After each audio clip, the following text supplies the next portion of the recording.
In a day and age where information is spread in a nanosecond, we are setting out to discover the uniqueness of our guests through the lost art of conversation, 140-degree temperatures, and robes. This episode of Don't Sweat the Small Stuff is sponsored by JNH Lifestyles. Take advantage of one of their home infrared saunas and experience the many benefits that thousands of people across the United States are praising. Regular sessions in an infrared sauna will aid you in almost all areas of your life. Start your joyful, natural, and healthy lifestyle today with JNH Lifestyles.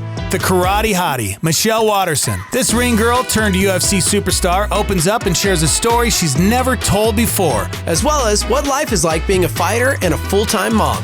I'm Dex. And I'm Steve-O. And this is Don't Sweat the Small Stuff. Have you ever been in an infrared sauna? I do. I have one at home. You do? Mm-hmm. Well, okay, we built so a home gym, and that was like one of the things. Like for fighters, they always have to cut weight. Right. And it's just a pain in the butt having to travel to go cut weight. And it's so good for recovery. So when we decided to build our home gym, we were like, let's put a sauna up in there. How many times a week do you do it? I probably do it like once or twice a week. Really? Closer to my fight, like when I'm in fight camp, I go in. I probably go in 4 to 5 times a week. Really? Mm-hmm. For how long? 20 to 30 minutes? Yeah, 30 to 45. Okay. And you can cut a lot of weight. So I won't die today. Mm-hmm. This is good, because I've been nervous. We're filming all this, I won't save you. Okay. Yeah, you're done. Well, I mean, like, I won't die. You I might, because y'all are, like, good and built for this. I'm not. Yeah. I'm not. I'm a pro this. when it comes to dry saunas. Jack's already sweating. I know. Dude, I'm already sweating. He wears a hat, like, he'll put his hood on. Well, I like to, I like to wear, I'll go to the gym, and they don't have the infrared saunas, but they have, the dry sauna. Mm-hmm. Yeah. And it's, 180 degrees. Yeah. And that's like death. That's the one where you can feel like when you take a whiff in, it burns the inside of your nose. Yeah. 20 minutes is that's my top time. I can't go over that. But this kind is healthier for you. Okay, see, that's good. Awesome. We're getting healthy. See, I didn't think I was this is kind of a bummer. I don't know if it's actually working. Yeah. Are my heat shock proteins getting activated? Your heat I don't even know. Proteins. Do you know what heat shock proteins are? Nope. Oh, see? Do you? I don't know. Oh my, you're just making stuff up on the fly? Just kidding. We're gonna die in here. We don't have a professional. 30 minutes is nothing. Yeah. Okay. Yeah. All right. How many shows have we done already? I can't count that. This is our 5th show, bro. Yeah, I thought this was like our 9th. 9th? Am I hallucinating? Maybe. All right. So. I remember one time I was in the sauna with one of my friends who's cutting weight, and there's just something about not being, it's like when you have to do something. Yeah. You don't want to do it. Yeah. Like being in a sauna? Mm-hmm. Mm-hmm. Or like dieting. It's like when you diet, when you have to diet, you crave food, but then when you don't have to diet, you don't crave it. I don't. You don't have, he has a really fast metabolism. Or what? Yeah, see, he's always been skinny. I have. Well, God loves she's me more. In the sauna, and she wants to get out. She's tearing at the door, and I'm trying to keep her in, and when you fight, you lather yourself down with this stuff called Abilene, which is makeup remover, and it opens up your pores. Yeah, pulls the water out, right? It opens up your pores, and then it pulls the water out. And so we slathered her down with this thing, and she's trying to get out, and she slipped because she was so lathered in it. She busted her. Who is this? My friend Naomi. Oh my gosh. Mm-hmm. Did that help you with preparing for your fight? For you were working on your grappling skills because you were trying to wrestle. It was a slip and slide. Yes, an oiled pig. Dude, Michelle's not even sweating yet. I know. Look at me. She looks perfect. This is gonna. Does that mean I'm not hydrated? Is this how you got the name of the Karate Hottie? Is this how this works? Where did that come from? I am. They were like, you like karate and you are really attractive. That's basically okay. It, it was like. Did you give that to yourself? No. Okay. I think that would be. Anytime you give yourself a nickname, then it's not your nickname. Don't you think? We need nicknames. I have one. What? What? Yes. Torque wrench, bro. Oh, that's right. That's really his nickname. Torque wrench? I grew up in a junkyard. Oh, that's cool. I don't have that story. You don't have a cool nickname? Yeah, orphan boy. You know what? My dad died when I was 6 years old. It's really sad. Do you want to tell her all about it? No. Aww. He's Louise. Here's what sucks. We're best friends, and I've heard the story so many times. It's just boring. He rolls his eyes when I talk about my dad. There we go. Remember him? Yeah. vividly. I'm as an adult now, like, and a parent, like, I have little ones, and so I'm always like consciously aware that, like, man, this was around the time that I was this age and that, and it was like, because you're getting close to your father's age when he died, am, right? yeah. Well, how did he die, if you don't mind me asking? Dude, it's a crazy story. Have you Have you ever heard of the show Breaking Bad? It's basically. Is your dad a drug dealer? Did you ever see the movie American Made with Tom Cruise? That's basically my Came out last story. year. I have to go back. He was a and watch it. pilot, got conned into flying for the Mexican mafia, No and yet way. simultaneously working for the CIA. That was his dad. I'm not even being funny right now, and people are probably thinking I'm So cracking then, did jokes. he He was flying an airplane. But how did he? His plane crashed. His plane crashed. Yeah, Like sabotaged. crashed or somebody? Yeah, crashed. Yeah. Yeah, crashed. Yeah. So was he sabotaged by the American government or the? Beastie Boys. Okay. That's where they put This that is in how there. he deals with the. He's a lot of pain. He hasn't, Lots. he hasn't been to Jeez. therapy. I was 6. What about so, your mom? Yeah. She's still alive. Yeah. Was she did she take it really hard? I think so. I was 6. Yeah. I Oh was my little. gosh. What? What? I'm being serious. I think Michelle so. cares. Well, of course She's a yeah, mom, I mean, yo. Have you seen Narcos? It's kind of. I've never Yo, seen dude. it. Narcos. I love Narcos. Yeah? Netflix, bro. All right. Yeah. No, this is real. I swear. That's That's a crazy. real story. It's Yeah. real. I'll get into it sometime when we're You not need to write a make book. it into song. Well, you know, I've heard that 100 times. Yeah. you can't really talk about a lot of it. I can't. Did I you, have the FBI file. Did you have like? You know how they say sometimes when like traumatic things happen to you Yeah. when you're Like young, repressed you memories? like kind of chop it up to where it's like really spotty. Yeah. No, okay, so as a journalist, a few years back, I went and sat down with my mom, who I thought was like the best witness, and was like, I'm going to talk to her. And I interviewed her for hours. Yeah. And I have ledgers of like the story and everything that went down. And then I found his best friend who is still alive, and I drove out there, who was all up in the situation, and interviewed him. And so I think It's you crazy. should definitely write a book about it. I'm going to know. So many people have tried to tell me, but like when you look at me and tell me to do something, I'm gonna do it. Oh, okay. I think You are the you Karate should do Hottie. like a doc, like a doc Yeah. Yeah. about it and put it up on Netflix. Do you want to produce it? I don't know about that. What made you become a fighter? Because that's You were that's like a crazy model, thing. weren't you? And then you're like, you know what I want to do? Yeah. Punch people Weren't in you the like throat. a ring girl at one point? Yeah, I mean all of the above. Yeah. We just told Yeah. your story. All right, moving on. Yeah, let's start from the talking beginning. about like traumatic stories is like when I was 6. It was Yeah. my 6th birthday actually. My sister and I were just talking about this because my family came over.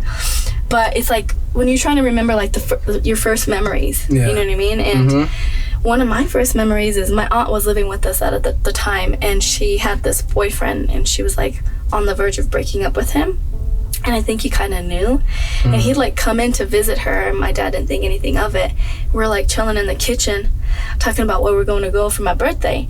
And then all of a sudden we hear like pop, pop, pop. Oh my Yeah. gosh. And then I was 6, so I didn't know what those noises were. I just was like, oh, there's a noise, let me run to it, because I was curious. And like I remember running towards the noise and opening the door, and my aunt was sitting on her bed just kind of like with her knees up and just frozen still, and her boyfriend laid out on the floor What? with the gun, and just eyes rolled back in the back of his head. And this is probably the first time I've ever like talked about this publicly. Oh Oh my gosh. gosh. But yeah, and just like blood, like a pool of blood just kind of like coming from the back of his head. Wait, it's you were 6 years 6? old. I was 6, and then my dad comes and he grabs me and he's like, go downstairs with Oh your my gosh. brother and sister.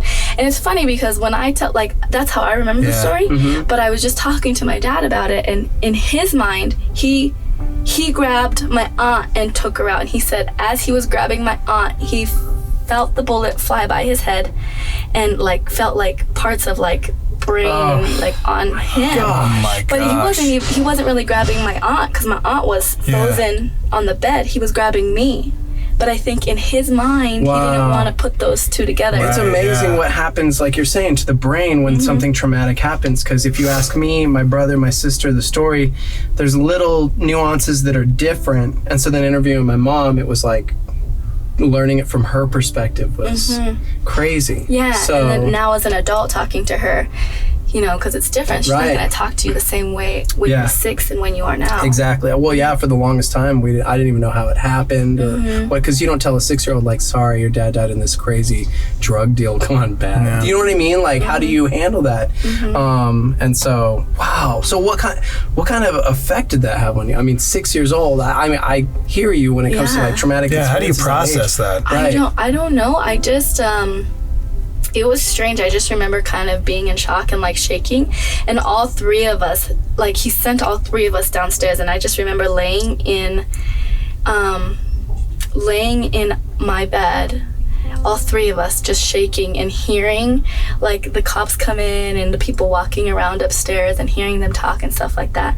I remember that, and then I also remember like driving to go see his sister and like telling her the bad news, my parents telling us to stay inside the van, but still hearing her scream Oh my gosh. about from the news. Right. You know, but that noise is kind of something that I remember. Yeah. And then just like it's strange too, because like my mom had brought the monks over to like bless the house after all that had happened. Yeah. And I swear I might be like super, I don't know, like maybe it's because whatever, but sometimes I felt like I would catch glimpses of him like looking into the windows and stuff like that. Yeah. And my mom also said that she's had like dreams of him visiting her, but it wasn't like scary. It was more like apologetic, like I'm sorry, you know, I probably should have never done that, and like really apologetic. Yeah. But then years later, like when I was a freshman in high school, our house burned down. Oh my gosh. Yeah. And so my sister's room is here, and and you know, like back in the day, like the girls wear the hairsprays like crazy. She had like lit a candle to freshen her room. Went downstairs and grabbed the laundry, and she came back upstairs.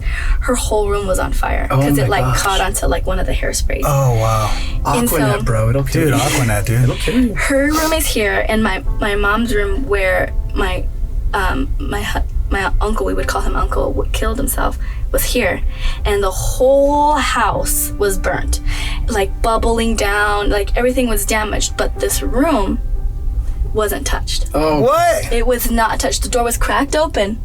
The whole outside of the door was burnt, but as soon as you walked in, it was perfect. That's crazy. Right? I love how, like, What? so we didn't even talk to you about the fact that the show is called Don't Sweat the Small Stuff, because it's like the small stuff will take care of itself. Like, let's go deep, let's talk. And we didn't even express that yet. And we're like, deep in your world. Yeah, man. Like, That's this intense. is crazy. Yeah. So, okay, so I on all of this, about all of this, you're a mom.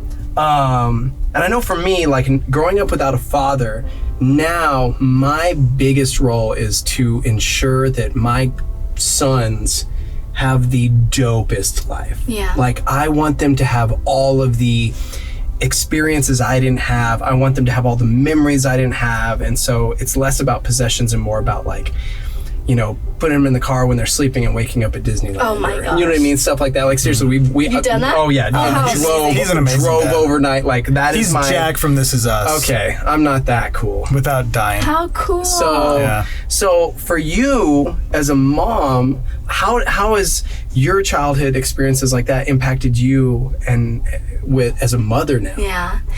I don't know, you know, I feel like a lot of things change when you become a parent. Right? The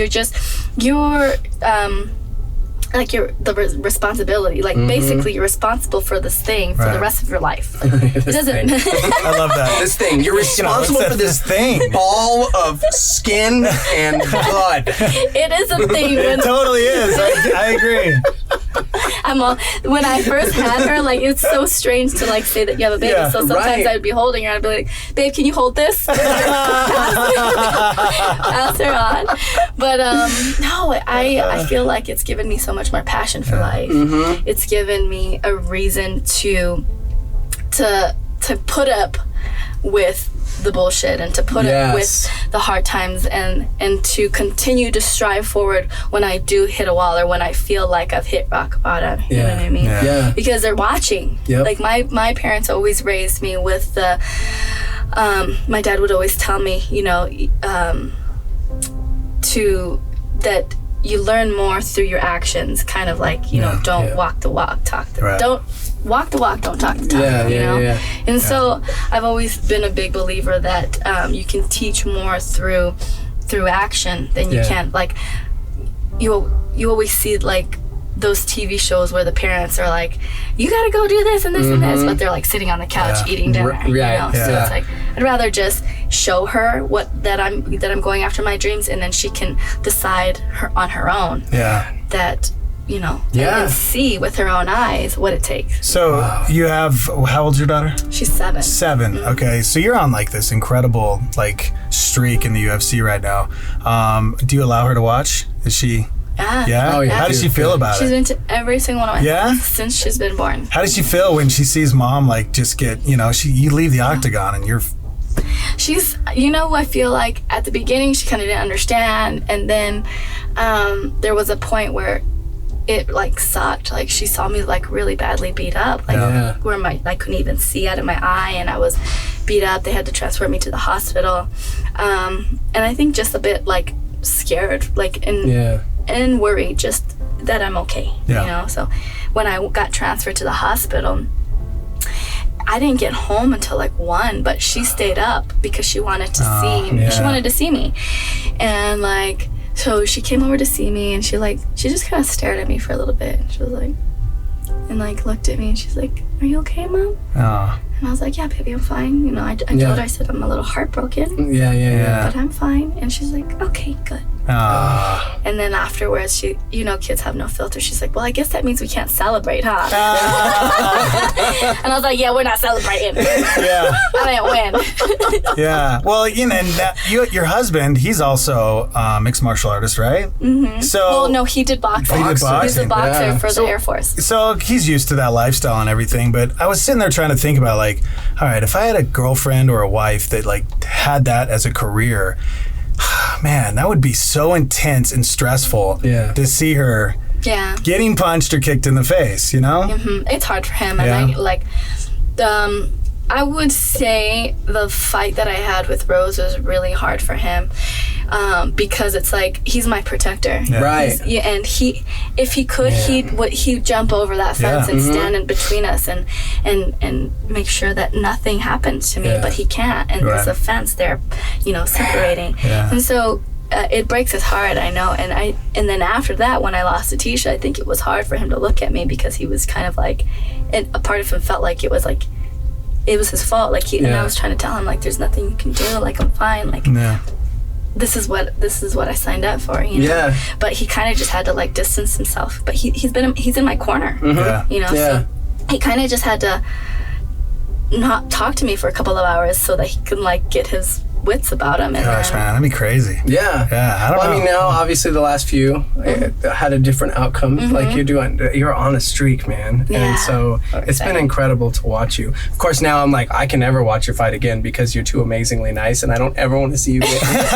He's very sensitive. I am, man. Ever again. I do. I am in touch with my emotions. That's a good thing. So it's important, Dex. No, I know it is. I don't know what. Take off the mask. Forget about Michelle and I. Let's talk about you, Dex. Why are you so cold? Wow. Well, when I was 6. Okay, don't even try and mock us. We are now in a club. We will fight you. Locked myself in a car in the junkyard. It was incredibly hot. I was in there for at least 48 hours. I survived off of one Oreo cookie. There was one Oreo cookie, and I would take a little bite. Every hour I'd take a little bite. You're smart, because I wouldn't have the patience to do that. I would just gobble up. First of all, you like split that Oreo in half. You go for the middle. Like you can't just nibble on the end of it. Well, a mouse had eaten all the cream out of the middle. I have loved our time hanging out with you, because I love that you owned you. Like if there's one thing we're talking about within this culture, it's that people are imitators and try and mimic other people and do things that are outside of what they were created to be or who they were created to be.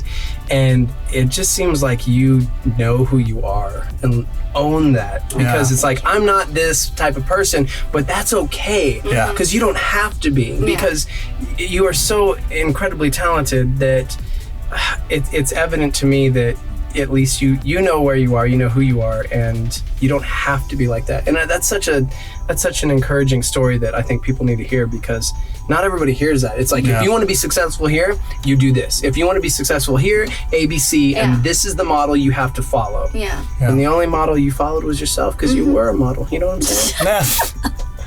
You know what I'm saying? You know what I'm saying? You gotta own it. You do. It's amazing. Yeah. Okay, so before we got in here, did you tell her about the song? I did. So did you go over the song? Yeah, she said she would totally do this. You start the song. So for the outro, song. we always do the theme song. The Don't Sweat the Small Stuff. So you start it, and then we start it, and then we. Don't sweat the small stuff. Okay. That was awesome. Amazing. Oh my gosh. Michelle Waterson, everybody. Yes, I love that. That was amazing. Hey, thanks for watching DSTSS. What? What's that stand for? Don't sweat the small stuff. Make sure you guys subscribe and check out all of the other sweet videos that we put together for you guys every week. They're pretty awesome, right? Yeah, they are pretty good. Yeah. Also, big shout out to JNH Lifestyles for this sweet sauna. And if you'd like to get your own sauna, click the link. You're going to get a discount code for anything you purchase from them. Just put in DSTSS. That's DSTSS. Don't sweat the small stuff. That's right. And speaking of don't sweat the small stuff, if you're jonesing for more, here's a sneak peek at next week's episode.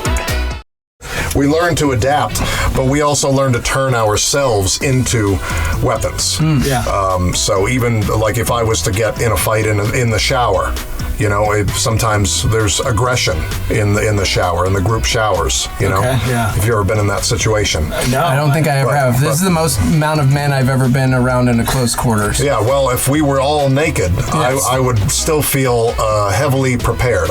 Even when we're naked, when we know Meridote, we're fully armed. Oh, right.